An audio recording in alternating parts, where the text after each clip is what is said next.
Billion-dollar question: is DevOps relevant in 2026? Are we looking DevOps in the wrong way? ये DevOps की कहानी है और कहानियां ही नजरिया बदलती है. So today, let's talk honestly without any hype. Friends, every 5 years there is a change in software industry. Let's say shifting from system administration to software developers. Now it's DevOps.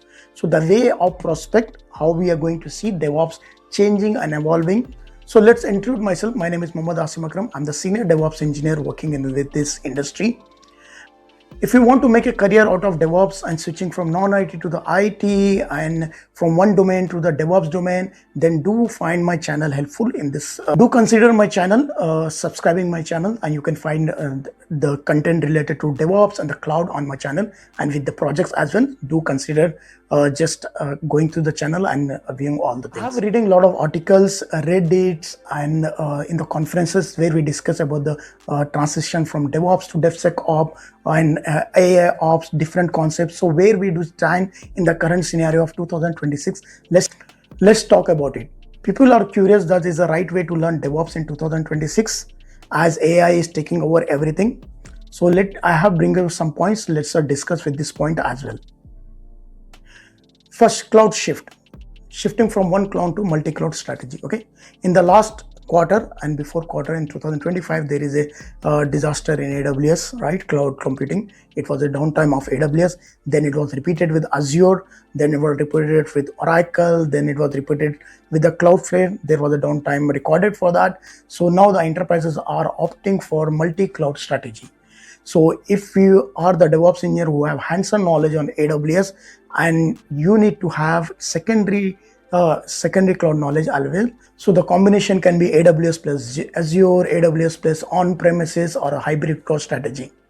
It's very great having expertise in one cloud and the depth knowledge of it, and having the secondary cloud basic knowledge, so that you have expertise of two cloud where you can go through that.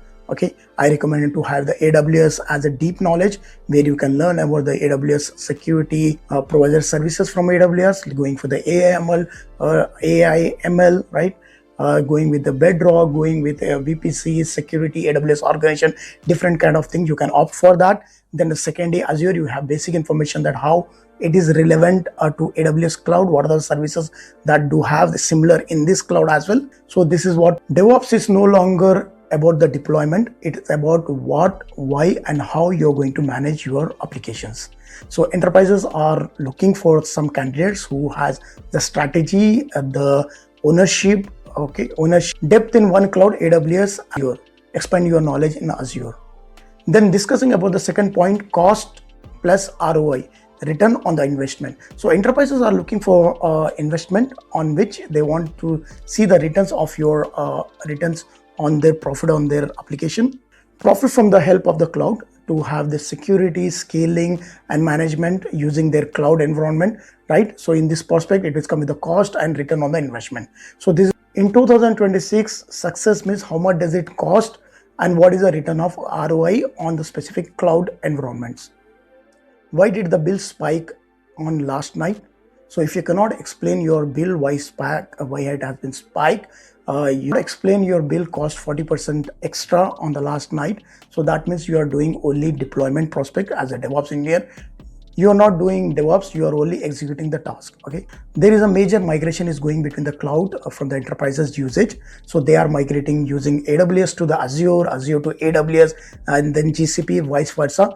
If you get a task of being a part of this production migration, it will help you for the insight which you can project as a DevOps engineer being a part of migration tasks as well. There is a major shift here that is about ownership. Okay, before we were executing the task and we were having the knowledge of multiple tools, right? Let's say Jenkins, Kubernetes, scaling, automating, everything. So having only the knowledge of tool doesn't fit in the current scenario of DevOps in 2026. So the projection will be that ownership. So enterprises are looking for someone who take a credibility on the ownership to betterment of their infrastructure, software architecture, cost impact, security aspect, patching management, who take ownership of this and execute the task and take the credibility, as well as in case of any disaster or failure, take accountability as well. Okay, So this is a part where the DevOps engineer's current scenario fits in the market. You should be able to explain the incident to the manager, take the accountability of credibility and accountability of your architecture. If it incurs a failure, you should accept the failure part. You should defend your architectural decisions, translate the tech usage into the business prospect, and you should able to write the incident reports which got through the root cause analysis and present to that to avoid any future incidents. DevOps is no longer the backstage job, it is a spotlight now. There is a shift with the two groups as well. There is a two groups. One group of DevOps engineer which having the expertise with the tools and the certification. Just check in the resume. They do find the expertise in the tools, stating Kubernetes, Jenkins, cloud, CI/CD pipelines. Group 1 certification and tool collection. Speaking to the certification, the DevOps engineer do have architecture, right? AWS architect certification. Even they have Kubernetes CKAD certification within full in the resume. And the tools they have worked with the Kubernetes, Docker, Jenkins, all XYZ, and the list of full of Docker, but lack of ownership. Okay, so the enterprises are looking for the candidate do have the credibility to take the ownership of their system, their application, and do the betterment for them.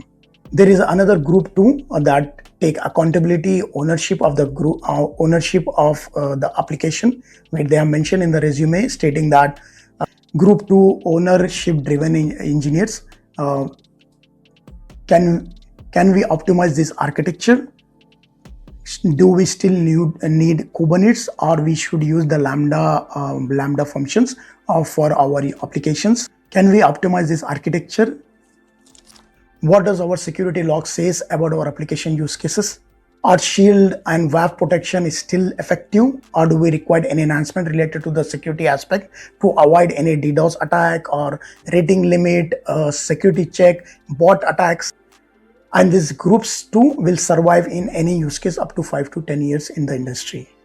AI can handle low-level incidents, but AI will not take accountability, credibility, own production outage. No organization will say AI caused the outage, that's fine. We will ask the DevOps engineer what is the reason behind it. Final reality check, DevOps is not dead. Execution only DevOps is dead. DevOps in 2026 is architecture first, cost awareness, security focused, ownership driven, AI assisted, not AI replaced. You still be needed if you're thinking beyond the tools and working on architecture level, as I mentioned, right? Who is taking the ownership. You still DevOps engineer needed in the industry to manage their application, scale their application. So the question is, which engineer are you? Is a group 1 or group 2? There is a major shift of AI. AI is a threat or power tool. Let's be clear, AI will automate your repetitive task. AI will work on level 1 fixation that can provide a suggestion for the improvement in our repetitive task. AI will help you to write scripts that enhance the automated script. AI will generate the scripts and fixation. If this video made you think, like, share, and subscribe to Cloud Aseem YouTube channel.